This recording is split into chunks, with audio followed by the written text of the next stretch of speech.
খবর দিন ভরে এবার মালদার দিকে নজর রাখতে হবে। মালদার রতুয়ায় গণধর্ষণ, বাড়ি থেকে তুলে নিয়ে গিয়ে গণধর্ষণ, ভুট্টার ক্ষেত থেকে উদ্ধার নির্যাতিতা। স্থানীয় দুই যুবকের বিরুদ্ধে অভিযোগ নির্যাতিতার। আর ঘটনার পর থেকেই পলাতক অভিযুক্তরা। আমার সঙ্গে প্রতিনিধি সেবক রয়েছে, সেবকের সঙ্গে কথা বলবো। সেবক, দুজনের খোঁজ কি এখনো পর্যন্ত পাওয়া গেল? কারা এরা এবং এখনো পর্যন্ত তদন্ত কোন পথে এগোচ্ছে?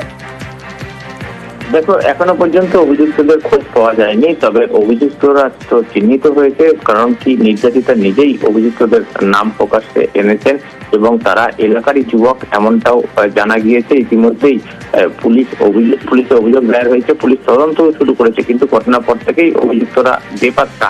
এই মহিলা বছর 45, তার দাবি তিনি রাতে বাড়ির বাইরে এসেছিলেন। সেই সময় এই দুই যুবক তারা জোর করে তাকে তুলে নিয়ে যায় বাড়ি থেকে প্রায় 200 মিটার দূরে একটি ভুট্টার জমিতে। সেখানে হাত পা মুখ বেঁধে তার উপরে অত্যাচার চালানো হয়, গণধর্ষণ হয়েছে, এমনটাই অভিযোগ করছেন ওই মহিলা এবং অত্যন্ত গুরুত্ব দিয়ে ঘটনার তদন্ত হচ্ছে, এমনটাই পুলিশ জানিয়েছে। তবে এখনো পর্যন্ত যেহেতু অভিযুক্তরা গ্রেপ্তার হয়নি, ফলে স্থানীয় মানুষের মধ্যে কিন্তু ক্ষোভ রয়েছে। তারা অবিলম্বে ধৃতদের গ্রেপ্তার করে উপযুক্ত ব্যবস্থা নেওয়ার দাবি জানিয়েছেন এবং রতুয়ার চারমনি এলাকায় এই ঘটনাকে ঘিরে চাঞ্চল্য ছড়িয়েছে। বেশ,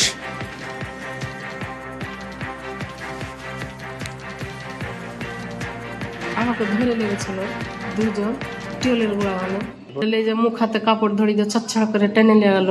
চিল্লার চেষ্টা করে মুখে কাপড় বেঁধে, তারপরে হাত পা বাইন্ধে আমাকে এই তো অত্যাচার করি তো ফেলে রেখেছে। হুঁশ জ্ঞান ছিল না। দুইজনকে চিনি, তারপরে আমি কাউকে চিনতে পারি। নেজাবুল আতাবুল না, ওদের সাথে আমার কোনো সম্পর্ক ছিল না। জমির প্রবন্তরে ডেকে ওর বাড়িতে একবার আমাকে ধর্ষণ করেছিল। আমাকে ওই মাসের 27 তারিখে গেছিলাম, পুলিশের অভিযোগ করেছিলাম। রাত্রে ওরা ঢুঁড়ে পাচ্ছে না, সকালে আমাকে ফোন করলো। তারপরে আমি সামনে বের এলাম বাড়ি থেকে। ও যাও তো, আমি বলি ঠিক আছে যাচ্ছি। আমি সামনে হেঁটে আসছিলাম তো দেখ মেয়েটা পড়ে আছে, মুখ বাঁধা আছে, হাত বাঁধা আছে পাছনে, উপরে পড়ে আছে।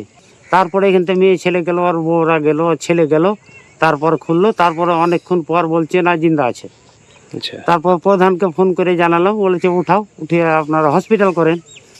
শাস্তি চাইছি, বিচার হোক, তদন্ত হোক, কড়া কড়া শাস্তি চাই। পুলিশ এসছে? হ্যাঁ, পুলিশ এসছে।